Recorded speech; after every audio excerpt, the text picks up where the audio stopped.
Hey everybody, welcome back. I'm the Strategy Professor, and today we're going to be looking at the 9.5 AD carry tier list. So if you enjoy this video, don't forget, like and subscribe, hit that bell button, tell any friends that you know that would like it. It does help other people find the channel. Helps you support the channel as well. You'll also find a link to this Google Doc in the description with the timestamps if you don't have time to watch the whole thing. I'm going to try to get through this a little bit faster. The goal is about 30 minutes. Is what I'm going to try to bring my guides down to, from about an hour to 30, just so it's a bit more approachable for people. We'll see if that actually happens. I've been saying that for years, but we're going to give it an honest attempt to be a little bit faster here. So let's go ahead and get right to it. All right, so a couple of the major meta things to consider. Conquer has been nerfed like 2 or 3 times. I was arguing that it was a nerf from the original Conquer initially, but then it's been nerfed twice since then. So Conquer used to give 75 adaptive damage once you completely maxed it out. Now I believe it gives like 30 adaptive damage, wherever that is in here. Yeah. So it used to be up to 75 adaptive damage, and now it's all the way down to 30. So it's taken a hit of more than 50%. So it's just absolutely, if you weren't sure about it before, it is now an absolutely pile of garbage for most champions out there. Like Riven might get this. There might be a couple of corner cases out there, but it is really, really bad most of the time. So you need to think very carefully about whether you want this. There were so many all caps YouTube videos hyping up this rune, and it got nerfed real quick. So, yeah, I mean, the main thing that this would affect for AD carry is Draven. Do not ever take this rune as Draven anymore. It is a hot pile of trash. The reason that it was good for Draven initially is because you could prep it on the minion wave, because Draven is always wanting to push the wave because he wants to keep catching more axes, because he gets more and more benefits out of the catching those axes. So the reason you would take Conquer initially on Draven is that most fights with Draven are over in 2 or 3 auto attacks, right? So he goes up. If he hits 2 or 3 times, they're probably going to be very close to dead and flashing away if he hits them. Or he's going to get killed within those 2 or 3 auto attacks. Something like that is going to happen. He's not the type of champion that's going to sit there, you know, and try to get off 5 auto attacks, 6 auto attacks in a fight. So that's why he would never take anything that other champions would take, like Lethal Tempo or you know, any other type of damage over time type of rune. He took Conquer because it was flat damage immediately, or he wouldn't take Press the Attack or anything like that. He wanted that immediate spike in damage because he wants to hit him very hard off of his first couple of auto attacks. So that's why he took Conquer initially. But now it takes 5 hits to stack this up. Draven does not stack it very easily. You know, the only thing other than auto attacks he can really stack this with is his ult, which can only stack it once, even if you hit him twice with it. And his stand aside, his E, can stack it once. But it's even if you hit him with the ult and the E, it's still going to take you 3 attacks to trigger the true damage on Conquer. Draven never takes Press the Attack, which is also 3 attacks. So why do people think that you would all of a sudden want to take Conquer, since most of the time it's going to take 4 or 5 auto attacks, when he never took Press the Attack, which was only 3 auto attacks? And Press the Attack does a lot more upfront burst as well than Conquer does, which just converts some of your damage over to true damage and heals you. So do not take this. Most Ravens are still going to take this because they don't understand. They're just stuck in their ways. They don't read patch notes. They don't think critically. They don't do any math on these things. It's really bad. What you need to take instead, which we'll talk about in a little bit, is Klepto. And the reason is he stacks that very, very easily, because both activating his spinning axes and using his Blood Rush mechanic will give you Klepto procs. And that is something where, you know, you can just go in and take that trade. Just hit them once or twice, get those Kleptos back out, and then go back in and do it again. So it gives a really nice trading pattern for him. Doubles down on the extra gold, which Draven already has going for him with his own innate passive. Gives you lots of potions, those little mini flasks. So that allows you to trade more often in the laning phase. Gives you wards, so you can press up and be more confident that you're not going to get ganked, help your support ward out a little bit. So I think that that's something that's really underrepresented, but we'll talk about that more. So don't take Conquer on anybody. It's trash. Anyone in the AD carry role, you know, some exceptions, maybe Riven, maybe Rek'Sai still takes it, but by and large, it's a big nerf to a lot of champions out there. This, in theory, could make tanks stronger. I've been saying that tanks should be making a comeback any day now, but a lot of people don't like playing tanks in solo queue. It's hard to get really high win rates and carry hard with tanks. But if you do want to play some tanks, I still think that Sion, Shen, and Maokai could be strong. Maybe we see them starting to come out a bit more in some other lanes, but particularly Shen. Sion's already there a lot, especially at higher elos, but Shen might have a little bit more presence now. We'll see, but a lot of people are still gravitating away from tanks. But if they do go back towards tanks, then Jinx and Vayne will get even stronger than they already are, and they're already pretty strong. Aftershock nerf is going to empower enchanters, so they took off half a second from Aftershock, so instead of 3 seconds, now it only lasts 2.5 seconds. So anyone, obviously, that doesn't take Aftershock is going to benefit from this. That's going to make those Aftershock champs vulnerable faster. So it's going to hurt champions like Leona, like Alistar. They're still going to take Aftershock. They're still going to be fairly effective, especially at higher elos in specific situations. But you know, it does overall make your Namis, your Sonas, your Sorakas all a little bit stronger, just because the tanks got weaker. So this empowers anyone that can abuse Ardent Censer. So Vayne, Lucian, Neeko, who's going to be a rising star, which we'll talk about here in a little bit.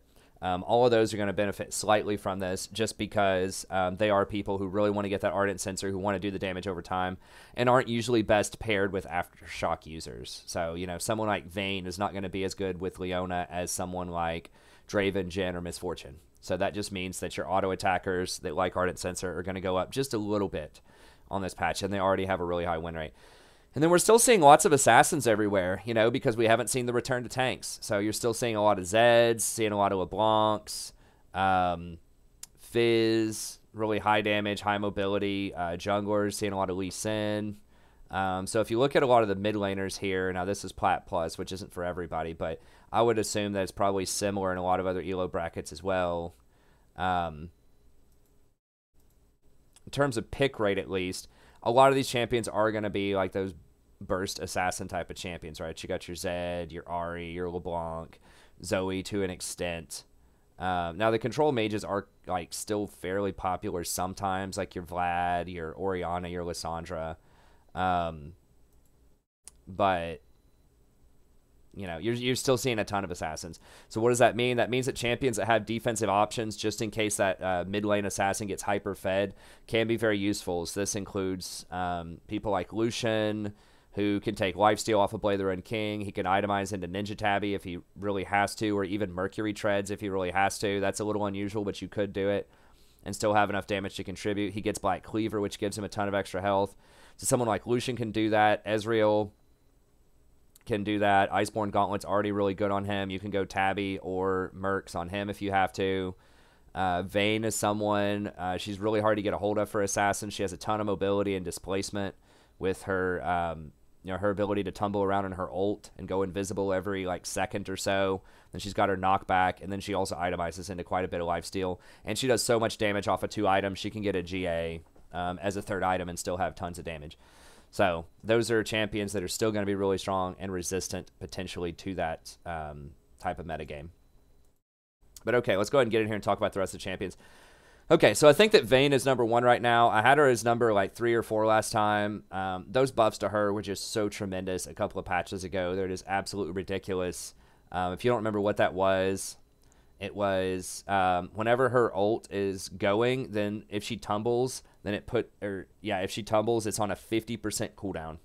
So this means that she can very comfortably max Silver Bolts first, which makes her Gensu's Blade of the Red King build much, much stronger, because now it's going to go from, you know, doing 4% of the target's maximum health to 14% of their maximum health as true damage. So that's a tremendous amount of extra damage on her with the Silver Bolts. And because your Tumble's going to be on a 50% cooldown anyways, if you only have 1 point in Tumble, it's at 4 seconds normally, but when the ult's going, it goes down to 2 seconds.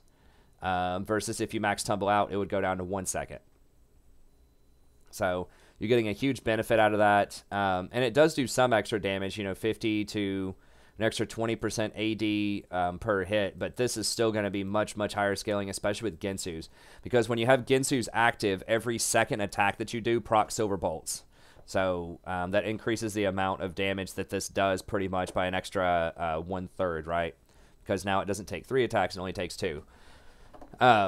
So it's just a very, very strong buff that was really kind of underrated by a lot of people. I knew it was going to be good. I didn't think it was going to be this good, though.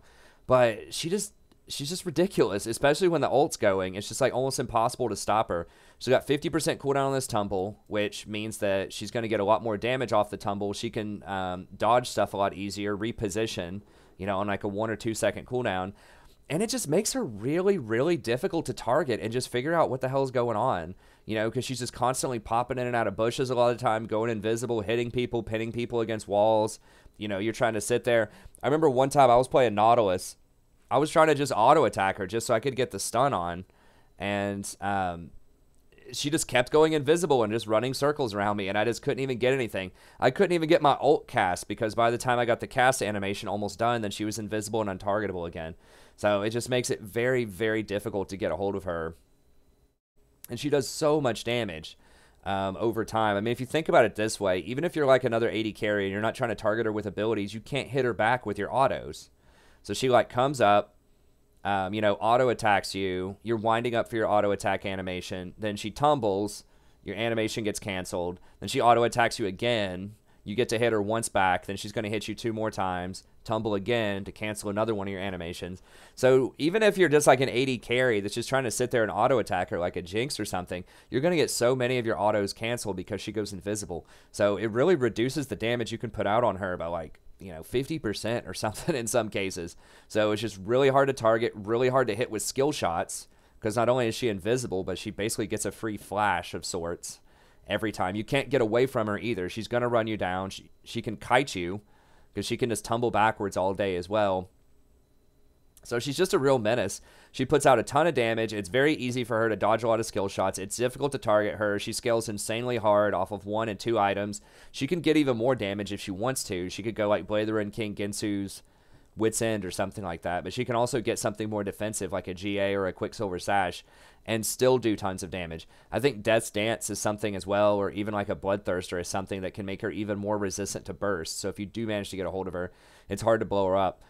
The thing to remember about Death's Dance that I think a lot of people underestimate on Vayne, and you don't want to get it all the time, but I'm just saying is like, you know, a 4th item or something like that, if you're just looking for a little bit more damage that has a bit of safety as a hybrid, is that the true damage gives you full healing off of Death's Dance.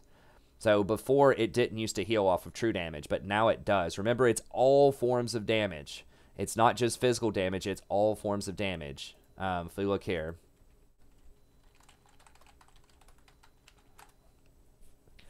And they changed this a while back, right? So heal for 15% of all damage, including physical, magic, and true damage.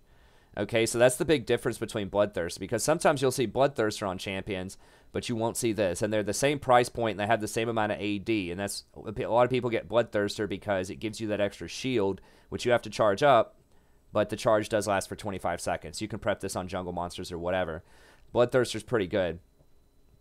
But the 15% of all damage is tremendous because a lot of your damage is going to be the true damage from those silver bolts. And those silver bolt procs do not proc lifesteal. Your normal auto attacks do, but the bonus damage doesn't. With Death's Dance, it does. And people can't just completely blow you out. So it just redirects, basically blocks 30% of the damage or delays it. And then you can just heal that back up because you're going to have healing off of Blade the Ruined King and you're going to have healing off of Death's Dance. So it just makes it extremely difficult to burst you down and gives you a little bit of cooldown reduction to boot, which is great. You can't get a lot of cooldown reduction on Vayne typically.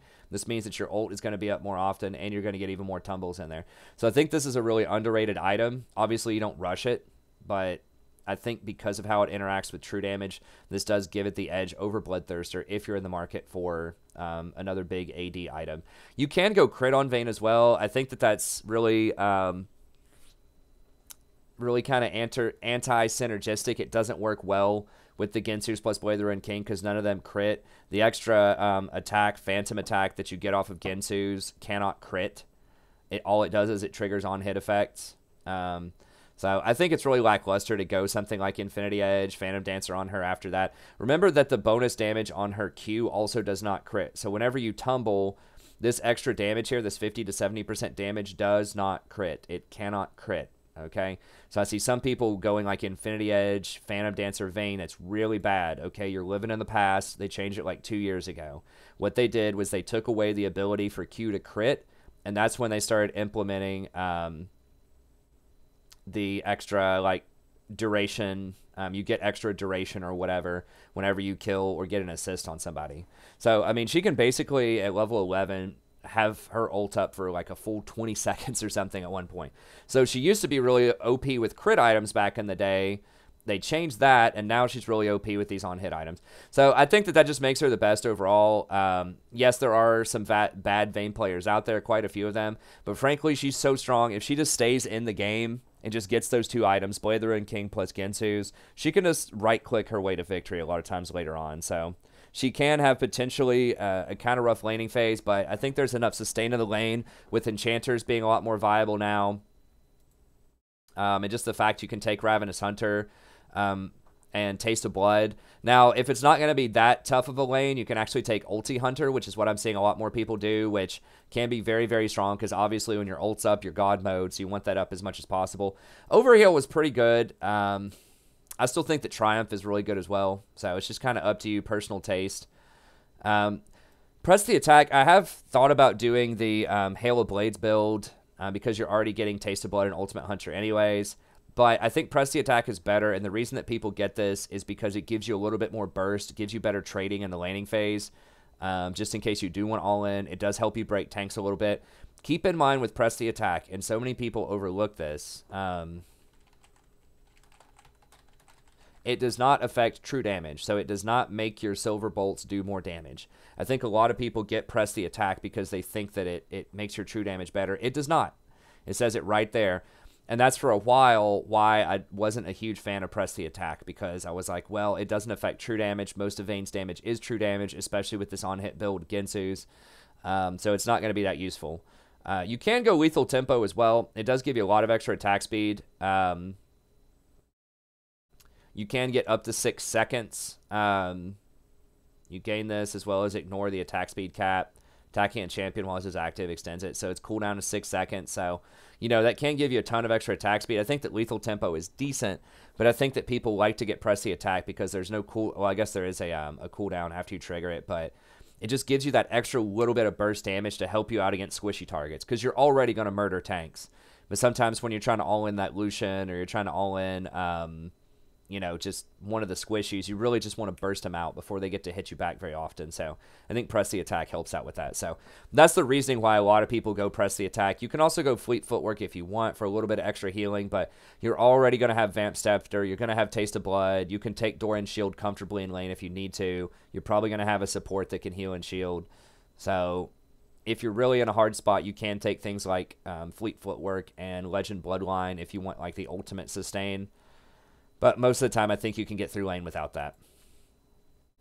And then, yeah, it's just Ruined King, Gensu's. Phantom Dancer is something else. You know, I've gone away from Phantom. I don't think it's that great. I think this, you can go for a Wits End package. Basically, your third complete item, your big item. You have a lot of versatility there. I think Wits End gives you probably the cheapest, highest DPS for an attack speed item. Because remember, the 42 extra on-hit damage triggers twice when you have Gensu's on there, so that's going to help you stack it up faster as well. Gives you a lot of extra magic resist and gives you attack speed. The crit is not going to be that great just because you're probably not going to get Infinity Edge with this build. You could also go Maw of Malmortius if you want to. You could go Quicksilver Sash, Guardian Angel, Death's Dance, or Bloodthirster if you want a bit more AD. So there are several items you can get. I think Wits in general is pretty good if they have a decent chunk of AP on their team. But it's really variable. There's a lot of different things you can get there. Okay, Lucian. I've talked about Lucian a ton in the past. He's still going to be really overpowered. They gave him a slap on the wrist last patch. It doesn't matter. You know, you can still max Q instead of maxing W. It's fine. He's still very strong. Lucian's just an on-hit abuser. You know, he triggers Press the Attack really well because each one of his double shots adds a stack to that. So usually you can just auto attack, dash, double auto attack, and boom, there's your Press the Attack. Very simple to trigger. You're going to get Blade of the Ruined King. Each one of your double shots also applies Blade of the Ruined King. And then Blade of the Ruined King synergizes really well with Press the Attack because when you're doing an extra 12% damage, that means your Blade of the Ruined King damage is also doing 12% more. Then you get Black Cleaver after that. So it's Blade of the Ruined King, Black Cleaver. Each one of your double shots is also going to trigger Black Cleaver. When someone's armor is reduced, that of course increases the damage on your autos, but it also increases your damage on Blade of the Ruined King because they're going to have less armor to mitigate it. Blade is physical damage. So each one of your little bolts from your ult also triggers Black Cleaver. So even if it's a team fight and it's too dangerous for you to run all the way in, you can just channel your ult on everybody in the team fight and just shred all their armor by like 24%. So it's just ridiculous. It also gives you the Phage passive to help you kite people better and chase people down. Gives you a huge stack of health as well. That 400 health really makes you a lot more sturdy than a lot of other AD carries out there. So it's going to be much harder to assassinate you. You do have the option of going a defensive boot if you want, like Ninja Tabi, like Mercury Treads. Berserker Greaves is still going to be the standard, but you do so much damage off of just Blade of Ruin King, Press the Attack, and Black Cleaver that you can afford to go some more utility items. If you do start to go late game, then you can transition over into Phantom Dancer and Infinity Edge. It will help you out against the tanks out there, and each one of your attacks off that double shot can crit and does scale with crit to an extent as well. So that's something that's a bit different from Lucian and Vayne, is that most of her stuff is the Silver Bolt damage, which doesn't have any scaling with Critical Strike, but Lucian's double hits, which is most of his damage, does scale with crit to an extent. So you still want to get Blade of the Ruin King and Black Cleaver first, but then you can figure it out after that. You can kind of go into hyperscaling mode with the couple of crit items, Phantom Dancers, probably what I'd start with, and then get Infinity Edge. Or you can go for a defensive item like a Quicksilver Sash or Guardian Angel 3rd and still probably do enough damage. So he's still just really strong. He has a lot of spells early on. Most of his damage comes from his double shots and his Q. So he does a ton of burst damage, which is something that Vayne doesn't do very well early on in the game. He has quite a bit of mobility, and he has that utility.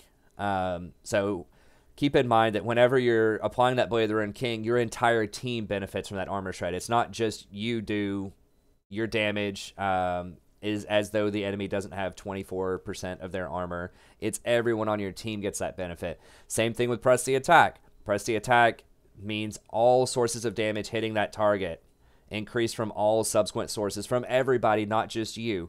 So your whole team is going to be able to kill that champion faster. So when you're sitting there shredding that Nunu, you know, everybody's benefiting from that armor shred. Everyone's benefiting from the Press the Attack trigger. And so he's a really good team player. He has a lot of utility. He puts a lot of really good debuffs on the enemy at the same time while completely evaporating squishies and chewing through tanks pretty fast himself.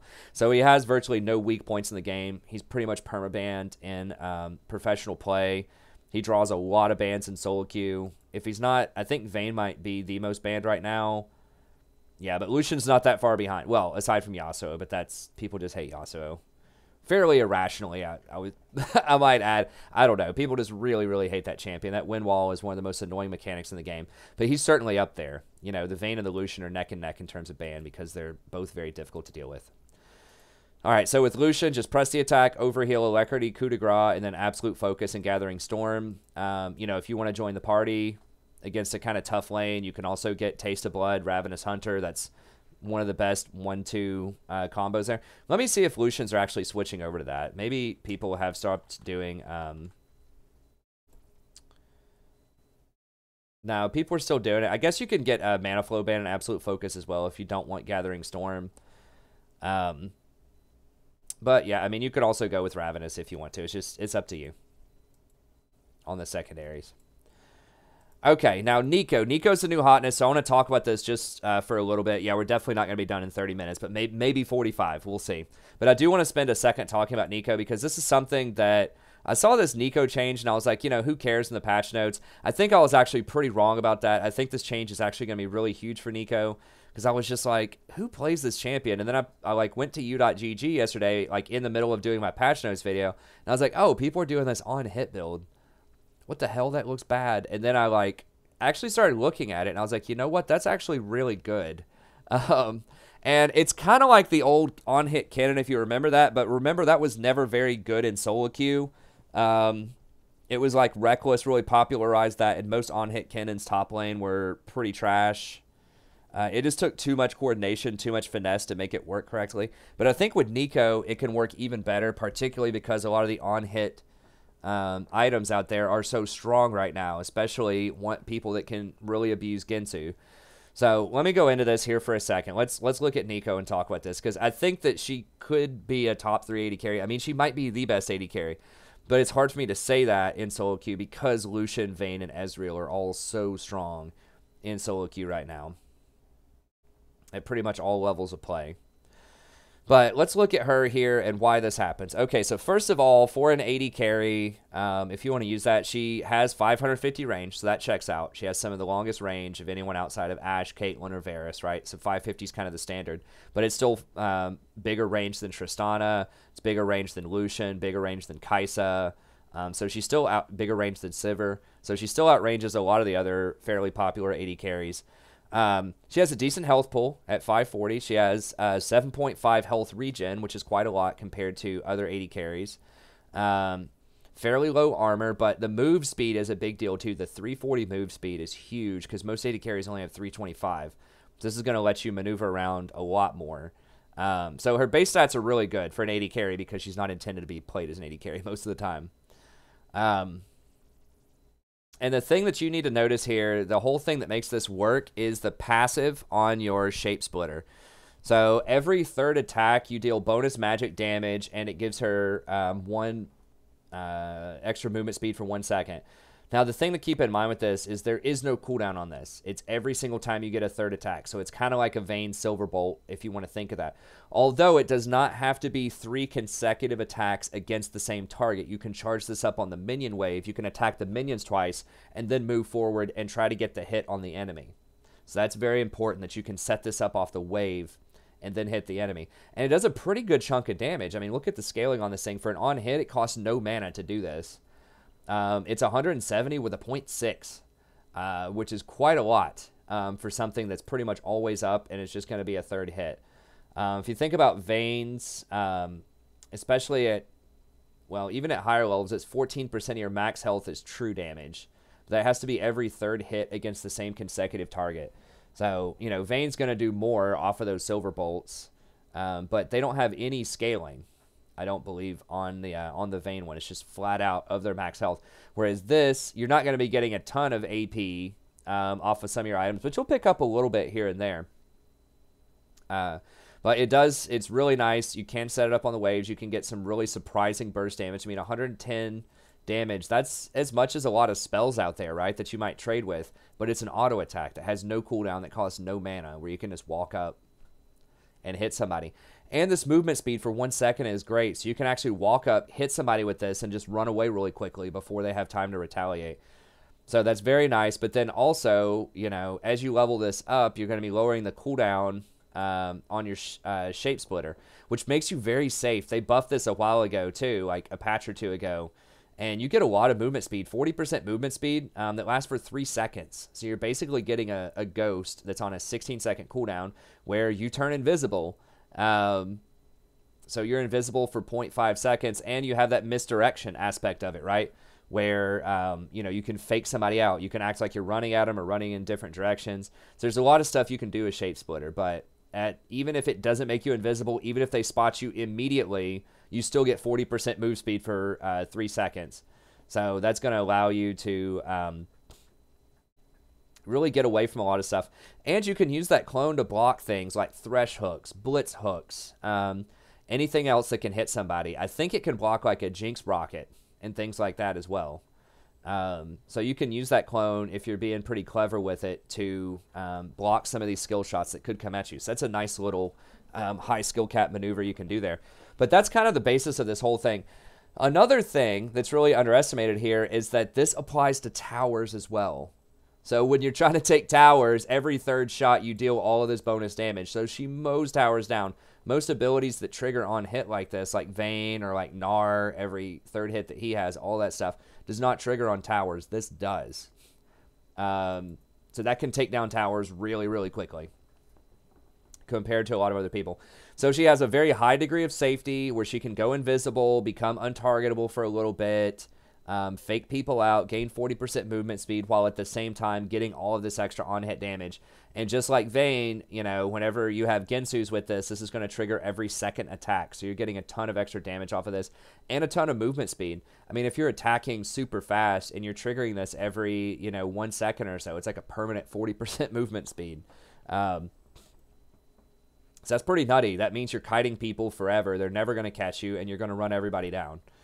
So that's a really, really gross interaction there. The other thing that makes her very strong is that she has really, really good self-peel with this Tangle Barbs, which is what she'll max second. It does pretty good damage, but the thing that they changed about it on this patch is that now if you just hit one minion or one target, then the second target gets the huge stun. So before it had to go through 2 targets, and then the third target got the huge stun.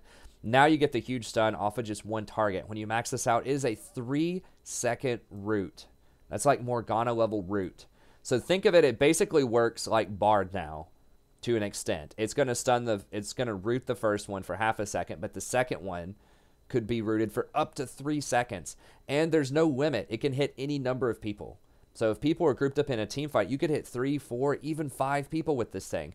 And you can throw it right down a minion line. If you'll notice, it does not say does less damage to subsequent targets hit. So it does full damage to everything hit. So if we look at this, that's pretty good damage. I mean, it's 220 with a 0.4 base. Like, that's a lot considering there's no slowdown when it hits secondary targets. So, you know, you can wave clear pretty quickly with this. And you can harass people under tower. Nobody's ever safe with this. That's the thing. So kind of like a Leona engage, you can always hit them with Tangle Barbs at any time. You know, and if your support lands a CC, you can hit this on them even through minions. It's actually preferable to hit it through minions on them. Because then you get that massive, ridiculous root. So I think that this makes her super, super strong. She can peel herself for anyone that's wanting to dive. She can combo this together with a lot of supports or other CC champions in team fights. She can, you know, run up, you know, do the shape splitter, come up at someone invisible out of a bush and land this on them when they're not even going to see it coming. So there's a lot of different utility things you can do with Tangle Barbs, but it definitely gives you a lot of self-peel and good follow-up. Has really long range, too. 1,000 range is pretty far. And then finally, you have Pot Blossom, which is on a really low cooldown. So this is obviously great for small-scale skirmishes. You're fighting the other enemy AD carry. You're doing just a little 2-on-2. This can be good. It does have a nice stun to it. Pretty good damage. Does give you a shield. So what is this? Neeko then shields herself. Increase for each champion nearby. Enemy champion nearby. She leaps in the air. So you can get a big shield. So this can protect you against things like Zed ults and all that stuff. She's still targetable while she's up there, so people can still hit her with stuff. But she does get a really big shield off of it. So it does help protect you. And it's really nice self-peel as well. So it has nice burst damage on it. And it can get divers off of your case a lot easier. So great utility. You don't have to go in and try to, you know, initiate with this if you want to. I know a lot of Neekos do that. You can just hang out on the back line. You know, just keep destroying people with your empowered auto attacks, Tangle Barbs to peel. If somebody jumps your Tangle Barbs or flashes it, you still have Pot Blossom to get around a lot of stuff, giving you a pretty big shield and also doing quite a bit of damage and stunning people for a second and a half. You hit them with the stun, the diver that's coming off you, then you Tangle Barbs them. They're going to be dead by the time they get out of that CC. So she has a lot of utility, really good wave clear, like Sivir. Only a few champions are going to wave clear like this, especially, you know, fairly early in the game, like Sivir and Caitlyn probably, but she's going to out-wave clear a lot of the other AD carries out there. And so the fact that she just has all of this utility and she scales so well with on-hit because of how this interacts with Gensu's. And with Gensu, she fully benefits from the AD and the AP on the Gensu's, and she benefits from the armor penetration and the magic penetration versus someone like Vayne who gets absolutely no benefit from the AP. She gets no benefit from the magic penetration, and it's still good on Vayne. Well, you know, Neeko gets benefit from all of that. So I think that makes her just really, really good right now. So much utility, so much trade potential in the laning phase. Just very difficult to get a hold of, both because she can go invisible and run away at 1,000,000 miles an hour. She has 2 different ways to stun or root you. Combos very well with a lot of supports out there. Has really good hyperscaling because she's going to get Blade the Ruined King plus Gensu's. Plus, if you have an Ardent Sensor user with you. Plus, you can get something like Wit's End, which is going to lower their magic resist, and this is magic damage, so you're going to do even more damage off your Shape Splitter, Tangle Barbs, Pot Blossom, all that stuff. She just has so much synergy off of all this. And it's getting a really high win rate. Like, it doesn't have a super high play rate right now, but it's like a 56% win rate. Now, a lot of this is because people really aren't playing it that much. It's less than a 1%. So this is going to go down as more people figure this out. I think it has been played in the LCS and the LCK, Probably in Europe as well, the LEC. Like, there's some people where this has been popping up a little bit, you know, and I've heard people talk about this in the past as kind of, you know, an all caps video. But I think that it is starting to gain a lot of traction, particularly with this change on this patch, to where she only has to get 2 people to get the full stun out of it. I think I was watching Scar's patch notes video as well, and he was really high on Neeko also. He thinks she's a really big deal. But there was something really bugged with her shape splitter, and I don't remember what it was, but they apparently have been trying to fix those bugs for a while. I think she did get like buffs on her, or she got changes to her ultimate. Let me see her history real quick. Because it hasn't, like, since release, it's not like she's been super overpowered since her release. Now it actually damages turrets when she has more ability power than attack power. Okay, so the shape splitter wasn't damaging turrets. That's a huge change. Clone duration. Okay, so she got extra bonus to her clone, movement speed. So these are huge buffs. I mean, getting the extra 40% movement speed for 50% longer time from 2 seconds to 3 seconds, longer clone. And now, yeah, it has better AI, so it's harder to tell when it's her and when it's not her. The on-hit damage works against turrets again, and then all of a sudden it didn't. But she ended up losing the 40% slow on people, which is kind of whatever. But she's not in the air for as long before it triggers, so it's all right. And then more bug fixes here. Okay, so these are big things. So it's not like she's been mega overpowered the entire time and I just never noticed her. It's that she actually did have problems. But now that they've fixed the shape splitter, now that it actually does damage to turrets, now that she actually gets a 3% like sprint for that long, these are really, really big deals that I think have helped her out a lot. So I think she's super strong right now. I think she has the lane pressure because you can charge it up on the minion wave and then get that third attack for really good poke against the enemy AD carry. You're always a threat to hit them with that Tangle Barb because you can throw it through minions. You can follow up with your support a lot. You scale really well. You take towers really well. You've got great utility. She's just awesome. She's going to be a true menace right now. She's very good in the top lane as well, but I'm just talking about her as bot lane. And I think that she might even be better as bot lane because bot laners, you have a chance that your support might get Ardent Sensor. If you have something like a Sona or a Nami or a Soraka, an Ardent Sensor is really good with her. And you have that extra little bit of CC, so someone else can help start fights, and then you follow up with your Pot Blossom.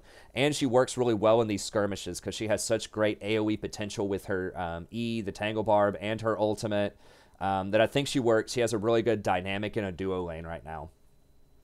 So I think she can be pretty good top lane, but I think she potentially could be even better in the bot lane.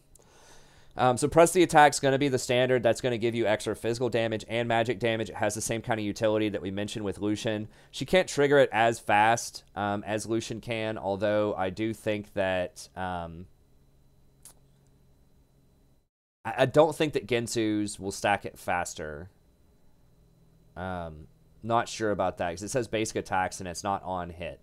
So I don't think Gensu stacks it faster, but you're going to have a lot of attack speed. Now, one thing is she doesn't have any attack speed steroids in her kit, so a lot of other champions that get these kind of Gensu on-hit builds have something that's going to allow them to attack a lot faster. So she doesn't have that, but she does have the extra utility. So I think that's worth mentioning, but I think she'll still be pretty strong. But press the attack's looking really good on her.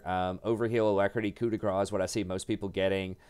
Because you are going to get Blade Runner and King first, you can build up pretty nice shielding. And particularly if you're going to go Ravenous Hunter, remember that as you cast your Tangle Barb down that entire minion wave to wave clear it super fast, you're going to heal off of all of that with Ravenous Hunter. Now, it's going to be 1/3 the healing because it's an AoE effect, but still, that's a hell of a lot of healing that you're getting off of that. And then Taste of Blood also gives you pretty nice healing and sustain. So I think that's why you go Overheal, is because you have Ravenous Hunter with a really nice wave clear ability that you can heal off of. And you go Blade Runner and King first, typically. So Berserker, Wits End, Gensu's, and then you have a ton of options at level at your third ability. Kind of like Kaisa, because she's an AP AD hybrid. There's so many different options you can get here. So I think that Wits End, if you're just looking for the raw damage, that's going to be your best bet because it's going to lower their magic resist. It gives you a ton of extra attack speed, and that 42 extra on-hit damage can double trigger off of the Gensu's itself. So I think that that usually is going to be your strongest option, but you can go Nashers. you know, there might be some people that get Nashers early on as well. Nashers looks very attractive, and it is very good at a certain price point. You get 50% attack speed, you get 20% cooldown reduction, you get some extra on-hit magic damage, which is really nice. You get 80 AP, which is really nice. Her AP ratios are pretty good. You know, they're not insane, but you got to remember, this is triggering a lot. You know, it's every third attack, every second attack if you have Ginsu's. So at 0.6 adds up pretty quickly. Tangle Barb, pretty anemic overall. But her ultimate, you know, 130% AP damage on it. Then you get an extra 40% shield. So, you know, that is definitely an option worth considering, but it's going to take away a lot of lifesteal, and it's going to take away a lot of your potential damage. Blade Ruined King definitely does more damage, I believe, when you combine it with something like Ginsu's. But if you do want more of that AP, especially if you want the CDR, CDR is very good on her because of Tangle Barbs and Pot Blossom. And that could be worth taking, either first or third. I think you need Ginsu second pretty much always. But Nashor's is a very interesting item on her. GA, if you just want to be safe. Quicksilver Sash, once again, safety item. Hurricane, if you're going to be hitting multiple targets, you're just trying to wave clear, and you're kind of operating as a split pusher, or your team is team fighting a lot. Hurricane can be pretty good. Each one of those Hurricane bolts, remember, if you have Blade the Ruined King, it applies the blade to each of the little mini bolt targets. So if you have Blade in a team fight, Hurricane puts out a ton of extra damage. So that's usually why Blade the Ruined King users will end up taking Hurricane at some point in their build. If you're thinking of like Twitch, Jinx. Well, Jinx does not don't get Blade the Ruined King on Jinx, but she does get Hurricane for other reasons. But anyways, that can be a good option. Frozen Mallet, particularly if you're split pushing, that just gives you like infinite kiting. Basically, they're never going to catch you. You're going to have a ton of extra slows. If you think you already have enough damage off of Ruined King and Ginsu, they don't have a lot of burst. Although Frozen Mallet does give you a ton of health as well, so that makes it even more difficult to burst you down. So it's kind of like the old Gnar special where Gnar would get Frozen Mallet all the time. But I think the fact that you can go Ginsu's Ruined King, like you're already going to kite him insanely, like like an insane amount, because you're going to have 40% move speed with like almost 100% uptime once you get Ginsu's. So I don't think you're going to have a problem kiting people, particularly with your Tangle Barbs and your Pot Blossom. But if you feel like you need that, you can get it. Hey, thanks for the sub, Christian. I appreciate it. You can also get things like Zhonya's Hourglass if you need to. So if you're against a really fed Zed or something else like a Karthus, something that has a really powerful effect that you can negate with Zhonya's, you can get Zhonya's too. I mean, it gives you some armor, CDR, some AP. You can get a stopwatch early to, you know, maybe make some plays. That would even let you initiate if you want to. So you can go in there. You probably shouldn't be doing that. Let's be clear. You shouldn't be doing that with on hit. But if your team just doesn't have any engaged and you feel like that's something you need to do from time to time, then you could take something like Hourglass to help you out with that. But yeah, she's got a very versatile build, like long attack range, really high sustained damage, really good utility. I think that she's going to be a beast on this patch if people learn how to play her correctly. But it's going to take a little while. People are going to have to play it more in pro. There's going to have to be more all-caps YouTubers talking about it. There's some. I know RVZ Stealth was talking about it. He's really high on it. So I don't think I'm late to the party here. Too late. I think that, like, legit, people have been trying this build, but it hasn't worked because the W was bugged. And because now they buff the hell out of her E to where it's going to stun people much, much more consistently. Now, they're not disarmed, so they can auto-attack you back when they're rooted, but you're probably going to beat them down before that happens because you're going to have the burst damage off of Tangle Barbs, and then you're going to put out a ton of extra sustained damage. So I think that Neeko is a really good pick right now. She could potentially supplant Vayne and Lucian as, like, the best AD carry, but I think top 3 is appropriate for this patch because people aren't going to know about it and people aren't going to build her correctly or play her correctly as they learn her. So I think 3 is probably appropriate. Definitely undercover secret powerhouse, all caps champ that can actually be really good. Okay, Ezreal. Everyone knows the drill on Ezreal. There are a lot of bad Ezreals out there. Yes, he has a 48% win rate, but he is also pick banned every single game in pro. He has a pretty high win rate in pro. And if you're very good on him, I think he's probably one of the best, if not the best, do-it-yourself 1v9 AD carries out there. He's so strong, you know, and a lot of that comes from his safety. if you play him correctly. Just almost impossible to get on this champion. You can't even zone him off of CS if he has a bad laning phase. He can almost always hit the CS with his Qs. Yeah, you can step in front and block a couple sometimes, especially if you're a tank support or something like that. But by and large, he's going to get his CS. And even if he falls behind a little bit, he gets lots of klepto procs, lots of sacks of gold to help him out with that. And then he just scales like a monster. You know, few things are more annoying than like a 3-item Ezreal, because he's going to have the slow from Iceborne Gauntlet. It's going to be really hard to get a hold of him and blow him up because he's going to have a lot of armor. He's going to have that, dash off of his E, his blink, which just ends up being on like what feels like a 3 or 4 second cooldown. Really long ranges. He can snipe kills with his ultimate, does a hell of a lot of burst damage with his W plus Q later in the game. So he can basically one-shot people as a poke champion later, who also puts out decent sustained damage, who also slows everybody, who's also like almost impossible to get a hold of. So he's just a real pain in the butt. The reason that he has such a low win rate is a lot of people just don't use his kit properly. They still get hit by skill shots. They just don't hit a lot of their Qs. They don't play him aggressively enough when they should. They just take too long to stack his items. Like, you'll see a lot of Ezreals that just aren't even firing random Qs. So they'll end up stacking their tier in like 20 minutes.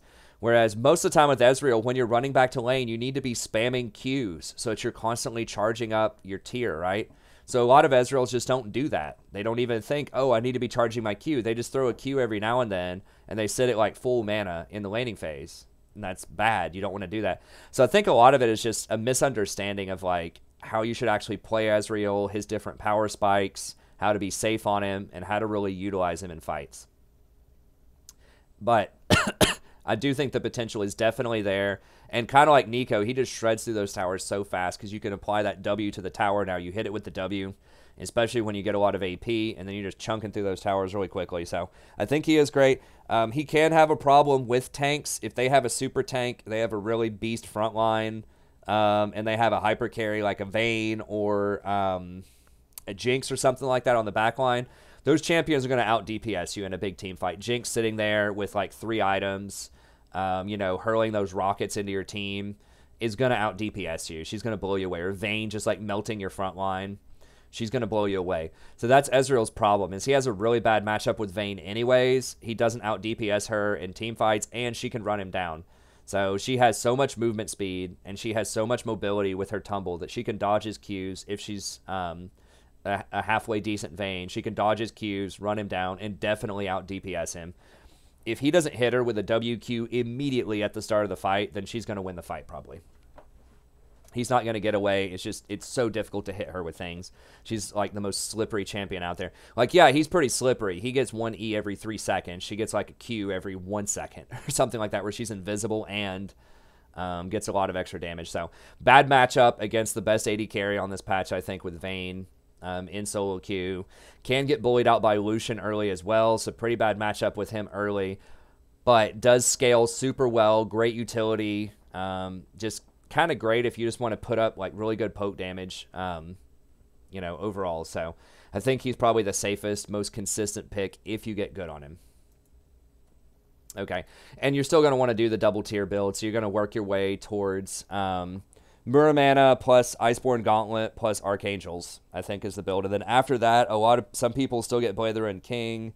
Some people have gravitated towards getting Hextech Gunblade just because the AP scales so well and you get a lot of extra healing off of that. And it does give you even just one more like form of burst damage. So it's kind of up to you, but you definitely want to go in most situations double tiered plus Iceborne Gauntlet. You could do Trinity if you're like, if they have a ton of squishies on their team, they don't have very much dive, and you just want to blow people up, Trinity can work even better. But I think in general, Iceborne's going to be better most of the time. It just gives you a lot more utility. Okay, Draven, looks like we're taking an hour anyways, but whatever, okay? That's how I do my tier list. I'll try to bring it down next time, maybe on the support tier list. We'll see. I know it's like a meme on the channel. Okay, guys, I got it in under an hour, and then it's not. I just have so much information I want to share. Try to help you out as much as I can. Okay, so Draven is going to be like the most itemized, misruined champion like on this patch, and probably for a while. until you get some traction from high-level Draven players, until Tyler 1 starts building this build, or until other people start figuring this out. But Kleptomancy is what you want on Draven now, okay? It's not troll. It is actually the best. And literally, statistically, it is the best. Like, it's not just my idea. I mean, it's a fairly low sample size, but if we look at Draven here, look at runes, primary win rate. Or if we look at, yeah, primary win rate here. So, of the keystones that are available to you, Kleptomancy has the highest win rate at almost 54%. Okay, but it's only taken 10% of the time. Versus we go down, press the attack is the next one at about 53%. Okay, that's about 19% of people will take that. Lethal Tempo, even. Dark Harvest are both at 52%. And then we finally get to Conquer, which is at the low 52 percentile. So Conquer is like the what? 1, 2, 3, 4, 5. The 5th lowest keystone. Actually, I guess Ares even higher if we're going into that. The 6th lowest keystone in terms of overall win rate on this patch, okay? Aerie has an extremely low pick rate, though.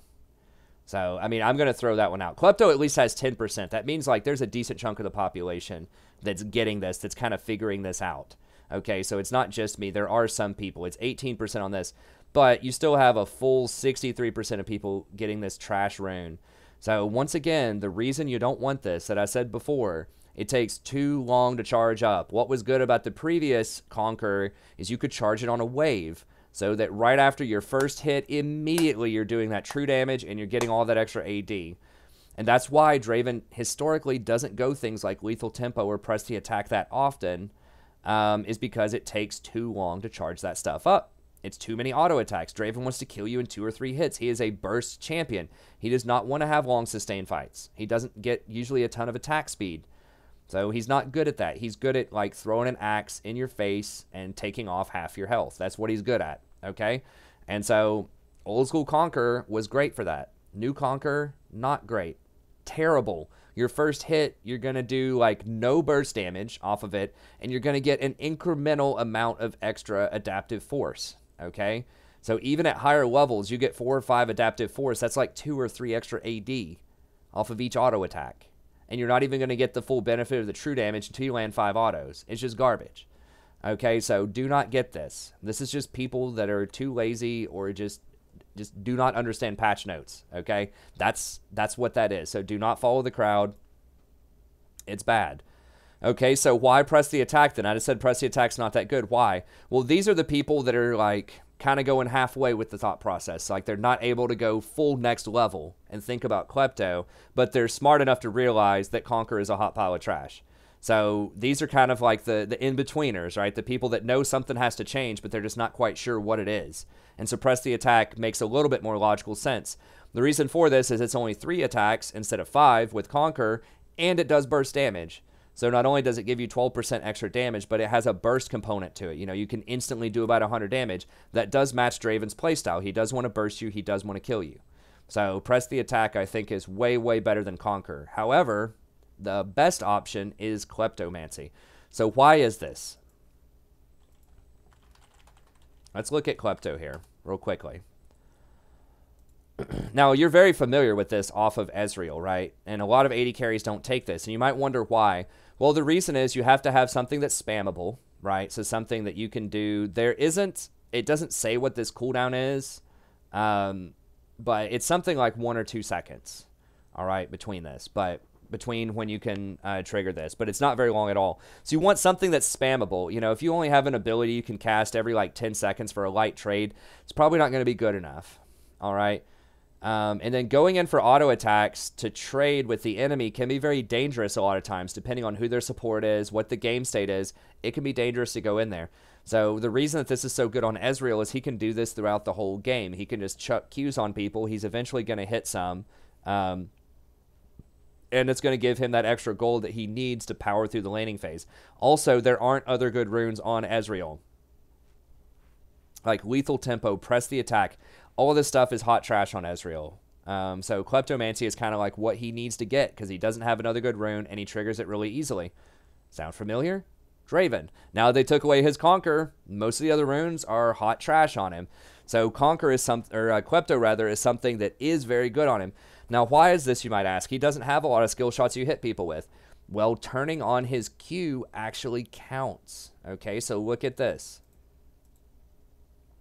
All that Klepto says is that whenever you use an ability, your next 2 auto attacks are going to give you 5 extra gold and potentially some of these extra items. Okay, this is an ability. You turn this on. It only costs 45 mana, so it's really easy to turn on. You need to turn this on anyway so that you get your axes going. But you can just click this, turn it on, and then if you auto attack the enemy, then that counts. That's your first Klepto proc. You turn it on, auto again, boom. Free Klepto gold. Okay? Blood Rush. Now, this is the one that's really important that I think a lot of people are forgetting about as Draven. Catching a spinning axe resets Blood Rush's cooldown. Okay? And then as you level up Blood Rush, it gets extremely cheap. It starts off pretty cheap at 40. Gives you a lot of movement speed. And gives you bonus attack speed. So you can go faster. So if you turn on Blood Rush, that gives you the speed to run up, land that hit on them, and potentially run back away if you need to. Okay, so you can take these really light trades, right, with your spinning axe. You just turn on Blood Rush, run up, hit them, you know, once or twice, and then just run back, reset. Your Blood Rush is off cooldown. You're good to go. So turning this on actually triggers Klepto. So now you have something that you can spam as much as you want in the laning phase, you know, within reason, and trigger 1 or 2 Klepto procs every single time you do this. Draven is also really oppressive, so a lot of people are not going to hit him back most of the time. If he goes up and hits them, they're probably going to run away a lot of the time. So, you know, a lot of champions might be scared to go up and trade with Klepto, but not Draven, because he's going to get that first hit, and it's going to hit like a truck. I've done the math on this before. You know, you get plus 65% of your bonus AD and an additional 35 you know, on every axe. So level 1 with all of this, you know, you're going to be getting at least 40 AD, sometimes more than that. It's like you come to lane with a BF sword with Draven. It's like you come to lane with 4 kills. It's like quadra kill as soon as you log into the game as Draven. Pretty much. That's why he's so oppressive in the laning phase. He gets to come to the lane with a free BF sword at level 1 because of his spinning axes and the damage off of that. So that's part of what's really ridiculous about Draven is he's so oppressive, he can get away with running up to hit these Kleptos on you, and you're not going to do anything about it most of the time. And he can do it very quickly, too. So you can turn on the Blood Rush, run up there. It's going to allow him to hit you before you're even ready for it most of the time. And then it's going to allow him to escape as well, or chase you down if he wants to do that. So I think that's really good. He can also leverage a lot of the stuff that you get off of Klepto extremely well. So he scales super well with gold. People think that Draven is so terrible that he's like this early game champion, and if you don't get 1,000,000 kills early with Draven, then he's worthless later. That's not true. Kills are very good on Draven. Yes, you do get a lot of gold, but this is a hell of a lot of scaling. 105% of your bonus AD? That's basically like every auto attack just about is like a crit. I mean, it's not total AD, but it's approaching that level, right? Where it's like you basically almost have 100% crit on all of your abilities, and your auto attacks can crit too. Now, this bonus damage here does not crit, okay? So let's be clear about that. But your normal attack can crit, and you get the bonus damage on top of that. So, you know, we've all seen Draven, right? When he has Infinity Edge and he gets one of those crits, it's like 75% of your health. So he does scale extremely well with AD. He has an attack speed modifier, a super high ratio on every single auto attack, and a really high ratio on his ultimate. So he scales really well. The reason, if you've ever wondered why people get a lifesteal item on Draven early, and a heavy AD plus heavy lifesteal early, is because the AD scales really well with this. So you never ever want to get Blade of the Ruined King or something like that on Draven. He wants the max AD you can get. And this does apply lifesteal. So this can't crit this bonus damage, but it is physical damage, which means it applies lifesteal. Okay? So that's why you see Draven's rushing Bloodthirster most of the time, is because he gets an insane benefit off of lifesteal because his normal auto damage plus the AD plus this bonus damage gives him a ludicrous amount of lifesteal. So I still think Death's Dance could potentially be really good on him too, but the extra shielding and the interaction between Overheal and Bloodthirster is just so strong. And I think the best build on Draven right now is probably Bloodthirster into Infinity Edge, and then after that maybe something like Phantom Dancer. But Yeah, so that's the main thing. And then Klepto here, as I was talking about before, he uses these potions really well. You know, more mana potion, that means you can do more blood rush, more getting more kleptomancy procs, kind of fuels the system you have going here. Health potions, great for being more aggressive, taking more trades. Gold, obviously good. Wards, very nice, allows you to be aggressive. Draven has to push anyways to keep his axes going. So that's one of the big drawbacks of Draven traditionally, is that he has to push the lane, or he's going to, you know, his axes are going to fall off and he's going to lose a ton of extra gold. That's just not who he is. He always pushes and looks for aggression. He wants the lane to be pushing in his favor, right? So Draven is not a freeze type of champion. You just don't have the option to go defensive as Draven. You have to be aggressive. And so having these wards helps you out a ton, particularly early in the game before your support can complete their ward item. That's very, very good. Probably Vision, getting these kinds of wards is probably better on Draven than almost anybody else because he's dangerous and he has to be aggressive.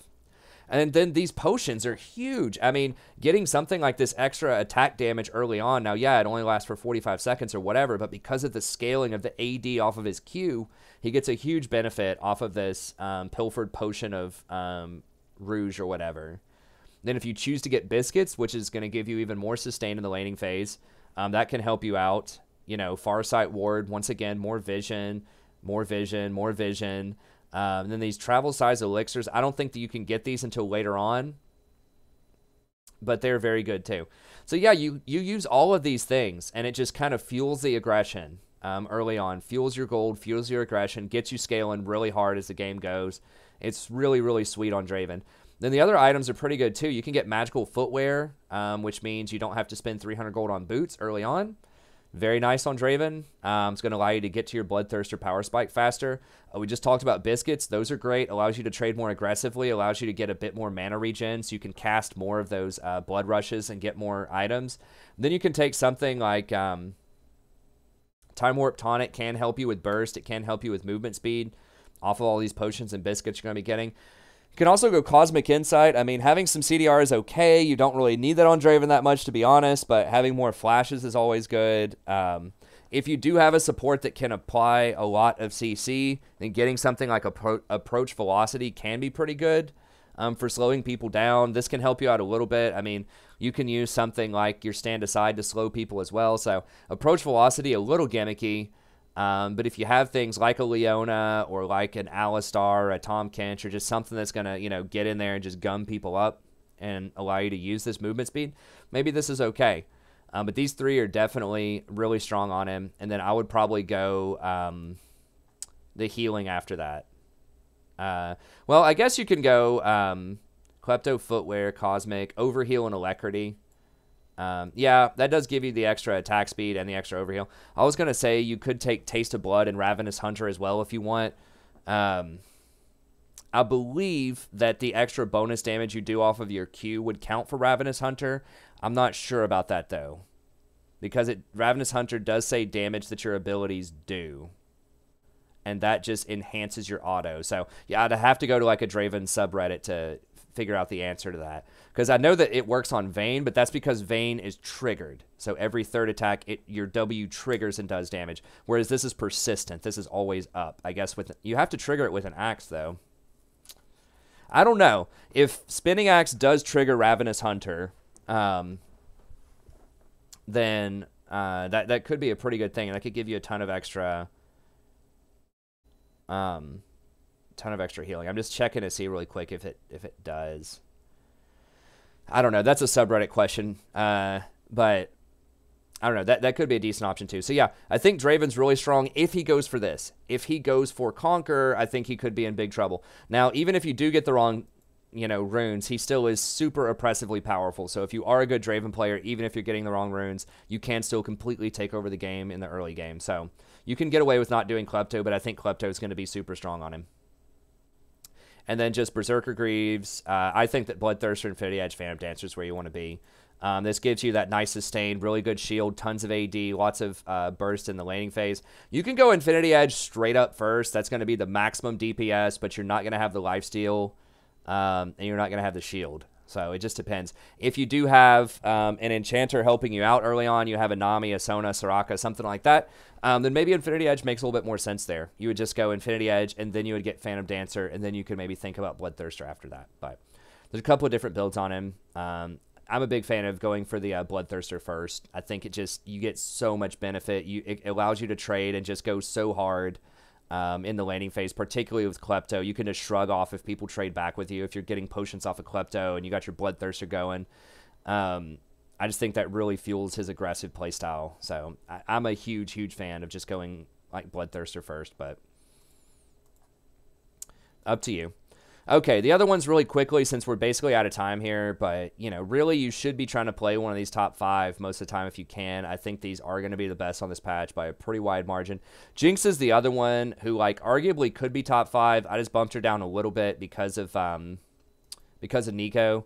But Jinx still going to be very strong. The interaction with her rockets and Hurricane is very, very oppressive. If you don't know, each one of those Hurricane bolts fires out an extra little rocket off of her Q, so it allows you to do a massive amount of AoE damage. I talked about her a lot on the last tier list if you want to check that out, but since we're kind of running short on time, I'm going to shorthand it here. But yeah, when she gets Infinity Edge plus Hurricane, she's just off to the races. Those rockets, you know, getting the 3 rockets on the Hurricane that are all critting, just puts out a tremendous amount of firepower, particularly in team fights. So she's going to have a hard time dueling something like a Vayne or a Lucian early on. If she hits them with a zap with her Q, if they don't dodge it, then she can have some dueling potential. But other than that, she's just going to be sitting there trying to auto-attack these champs one-on-one, and they're probably going to blow her up. They do a lot more damage one-on-one to champs. Like, pretty much all of the top 5 are going to be able to take her out one-on-one probably.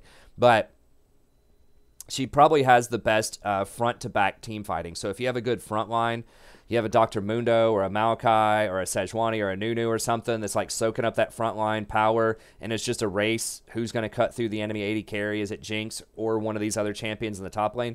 Jinx is probably going to be able to cut through and blow up the enemy team. Vayne is the exception there. She's probably going to cut through as well.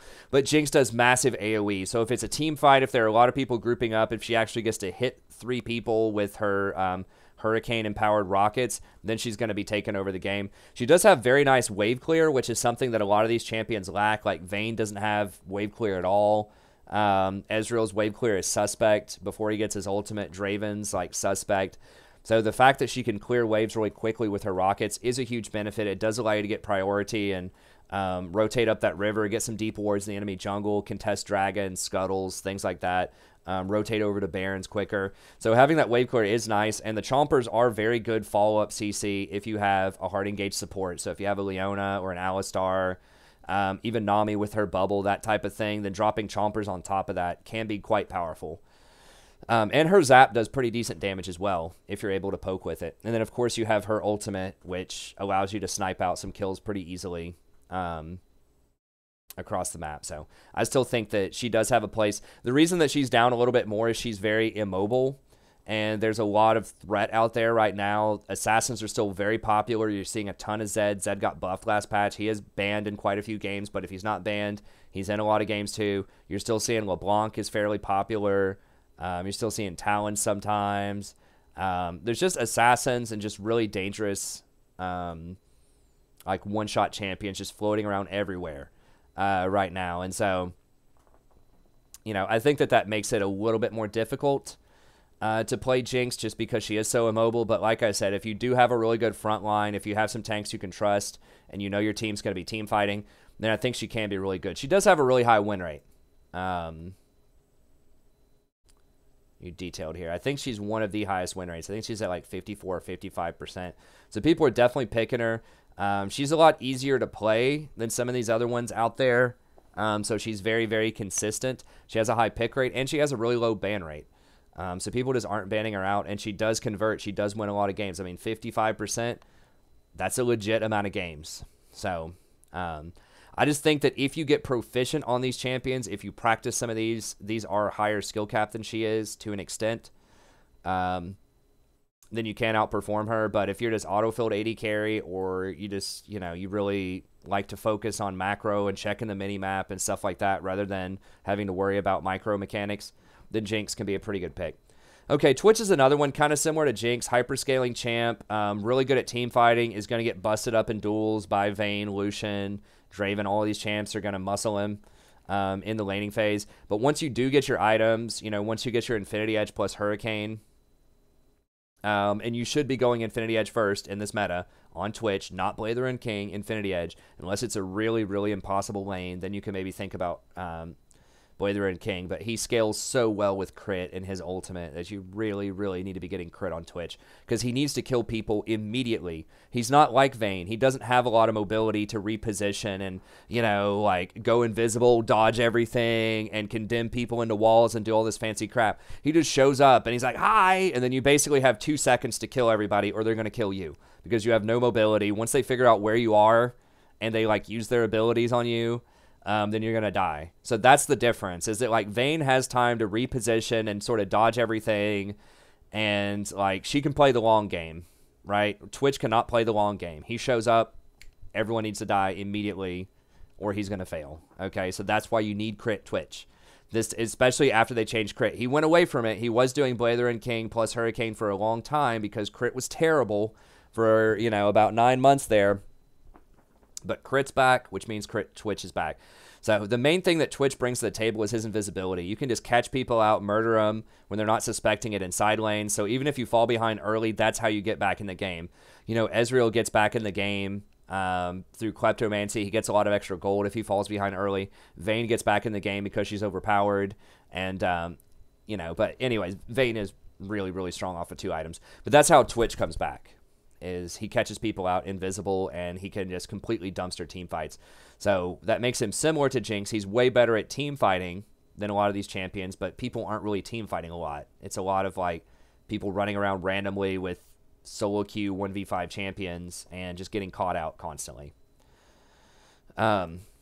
But yeah, I just put Twitch up or Jinx up a little bit higher. She does have a higher win rate, but also she has more lane presence. She has faster wave clear than Twitch does. She has longer range with her rockets. She has better follow-up CC with her chompers. She can snipe free kills with her ult sometimes.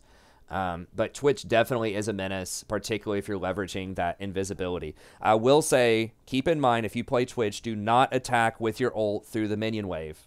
Repeat after me. Do not attack through the minion wave. Okay, because if you do that, you're actually hurting your damage a lot. You can actually do less damage off of your ultimate than you would with a normal auto attack if you attack through a minion wave early. And the reason is every single enemy that this hits drops the damage. Okay, Twitch's basic attacks, travel, blah, blah, blah, dealing this much. These attacks apply on hit against each individual target based on champion's hit. Okay, so if you're hitting just, you know, one target, it's 100%. If it's going through an extra target, it's 80%. An extra target after that, it's 64%. So this means if you fire through, you know, 3 minions or whatever, then you're going to be getting your damage reduced by 20% every minion, right? And so it's going to go down to 40% per hit. So if normally you have 100 total AD, you get an extra 20 AD here, but all of a sudden you're only doing 40% damage, then you're only doing 48 damage per hit if you're firing through the minion wave and doing the minimum amount, right? Whereas if you didn't even turn on your ult, if you just walked up and auto-attacked the person, you would be doing 100 damage per hit because that's what your AD is. So that's what a lot of amateur Twitches don't realize that I see all the time is they'll fire through the minion wave trying to kill people max range, and they actually would have done way more damage if they didn't even turn on their ult. It just normally auto-attack the person. So just keep that in mind. Do not attack through the minion wave. If you're going to use your ult, make sure you have a nice, clean, clear line of sight to your target and use the range. You get 850 range off of this. And I see so many Twitches walk up into melee combat with, like, Olaf or something and turn on their ult. Don't do that. Don't be a clown. You know, get to a respectable range. A lot of people do that because they don't want people to flash away. I understand the reasoning, but it's too risky. You know, get to at least your normal range, 550, and then open up. You'll still hit them if they flash. But yeah, or just stay at the full 850. Just stay at a super safe range. But this is so far. I mean, that's like almost turret level range. It's really, really far how far you can hit them with Twitch. So please keep that in mind. Try to use your range. Try to leverage it. But yeah, that's pretty much it for Twitch. It's going to be a powerhouse pick still. Not quite as good as the first 5, but definitely respectable. Yasuo, if you're good on Yasuo, it can work. Not much more to say about that. Don't do it unless you're like a Yasuo one-trick. I think Karthus and Cassiopeia, if you really need an AP threat bot lane, they can work. In theory, each one of them have been nerfed a little bit, but if you really need a hard mage in the bot lane, I think they can still work. I think that Neeko does offer a pretty good alternative to that. She does quite a bit of magic damage, you know, particularly once you get Gensu's with the on-hit damage off of your E, and especially if you get to Wit's End. The Wit's End on-hit damage is magic. So I think that can be a pretty decent option in there. And then don't forget that Vayne does true damage. So if your team is like all AD and you're running Vayne, that's still okay, because if they stack armor, Vayne's still going to carve through it because she's OP. So don't worry about it. You can pick Vayne even if you have 4 other AD champions on your team. It's fine. But yeah, if you feel like you do need AP or you need a bit more team fight presence, then Karthus and Cassiopeia can work. Okay, then finally, Tier 3. You can run these champs, but they're not going to be nearly as strong as the other champs. Ashe is probably best in show here just because she has good utility with her ult, her hawk shot, her W. I do have a whole guide about Ashe I just released, I think, a week or 2 ago. So be sure to check that out for details. The main thing you need to know is you need to go Infinity Edge on Ashe. Infinity Edge first on Ashe. It gives you way, way, way more single target damage than Blade of the Ruined King, okay? Blade of the Ruined King is something that professionals get because they're only going to get 1 or 2 items a lot of the time, and they need that extra utility. They need the kiting, and they're going to be doing a lot of team fighting. So there's not going to be this 1v, you know, 9 clown fiesta going on like in solo queue, right? It's going to be organized team fights where they're going to get maximum benefit out of your Blade of the Ruined King and Hurricane. Blade of the Ruined King is only good if you're hitting multiple targets with Hurricane on a regular basis, okay? So if you're team fighting, you're hitting 3 people with your Hurricane bolts with Blade, yes, it's better. But against single targets, which is probably what's going to be happening most of the time, especially off of your first item Power Spike, then you need Infinity Edge. It's something like Infinity Edge gives you an extra 180 damage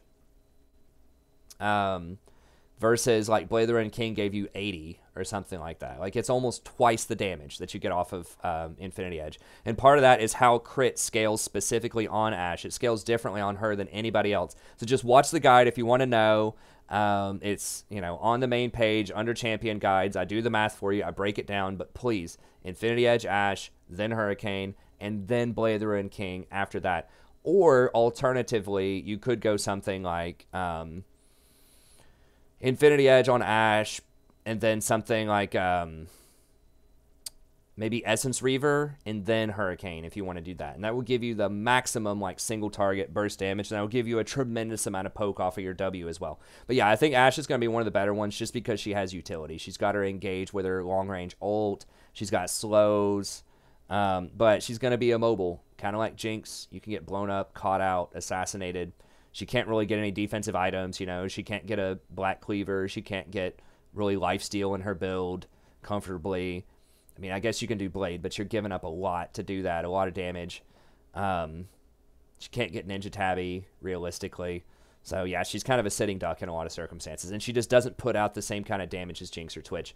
But she does have utility. So if you already have a ton of damage on your team, but you don't have any engage, you know, Ashe might be worth considering in those circumstances.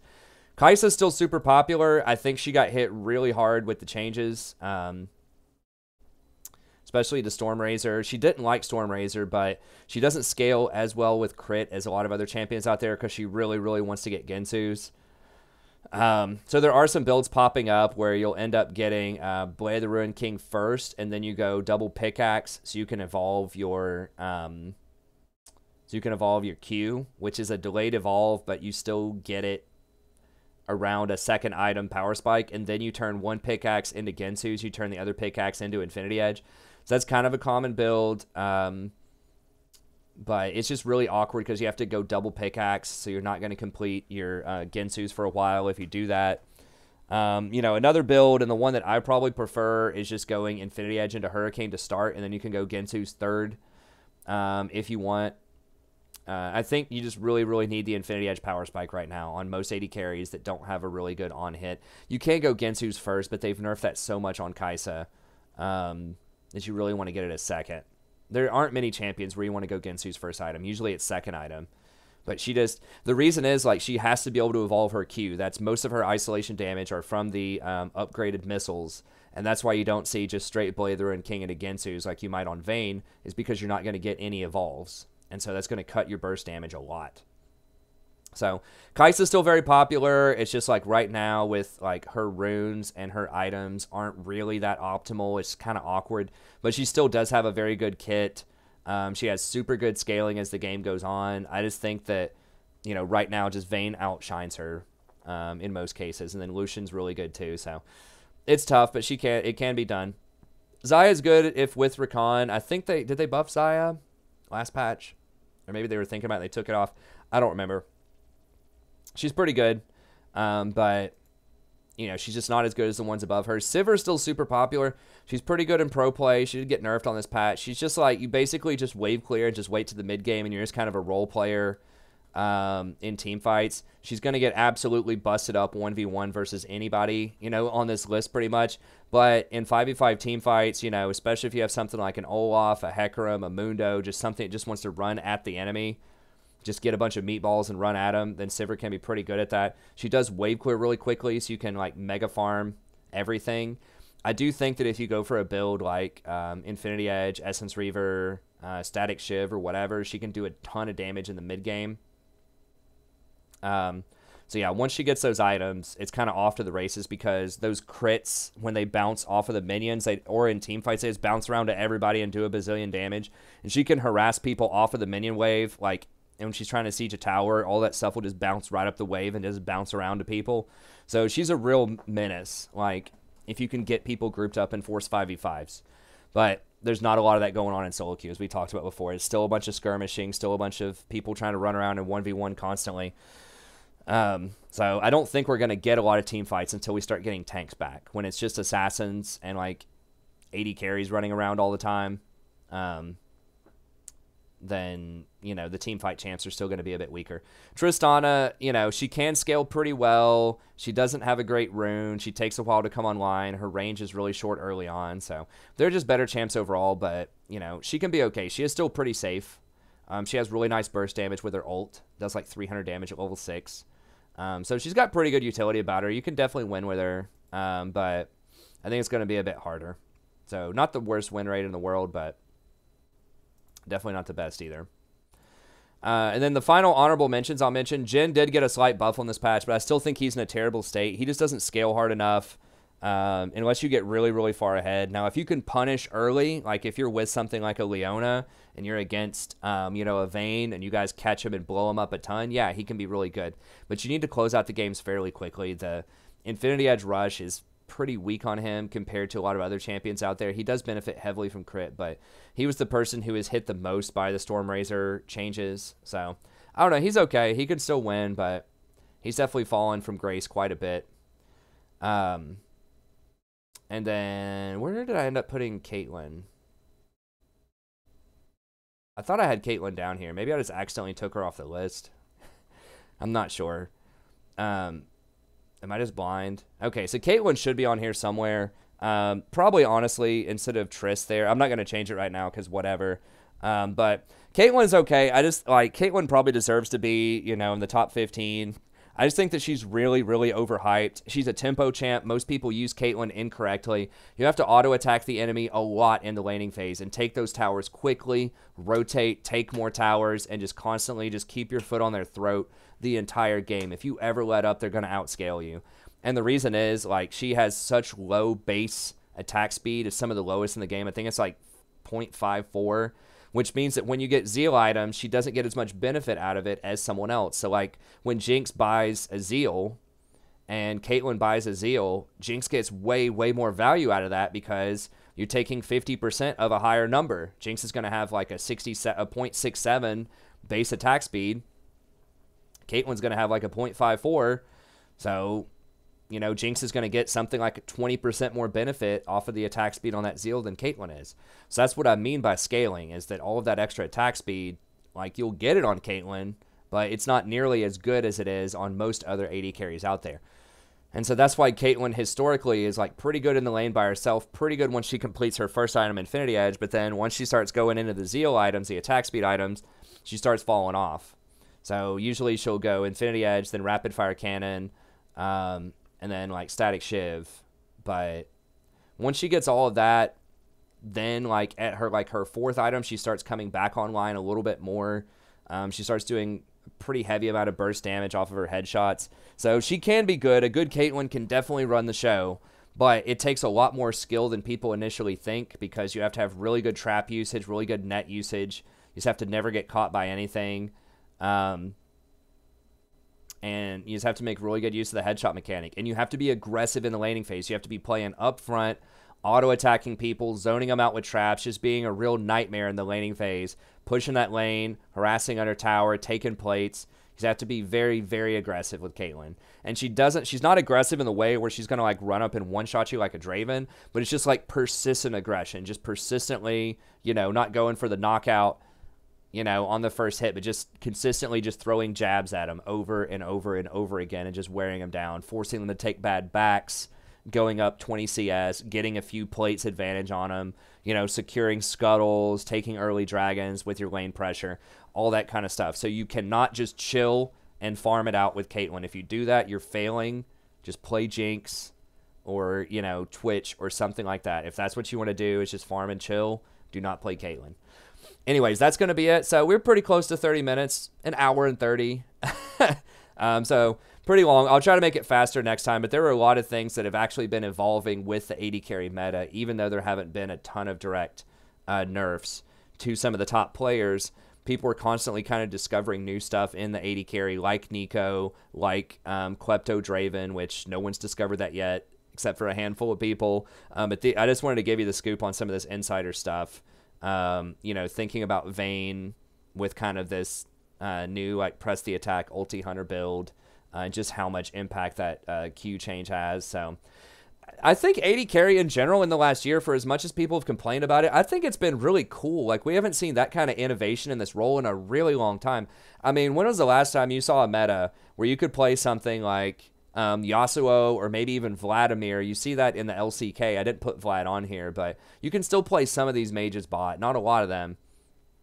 But where you can play like Karthus, Cassiopeia, Yasuo, and then you still have some of the old classics like Vayne, Ezreal, Draven, and then like weird upcoming things that people are discovering like Neeko.